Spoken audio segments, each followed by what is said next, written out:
Alright, this is going to be a quick video, but you saw in the thumbnail and the title what's going to happen.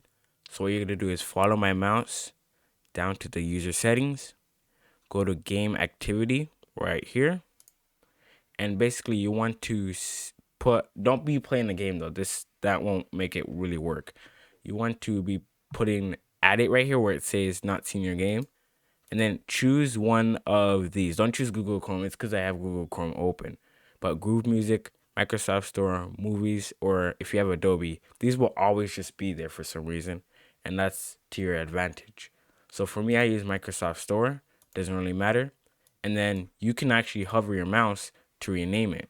So here, I'm just going to copy and paste what I had before, or whoops, that's just from class. I'll just type it again.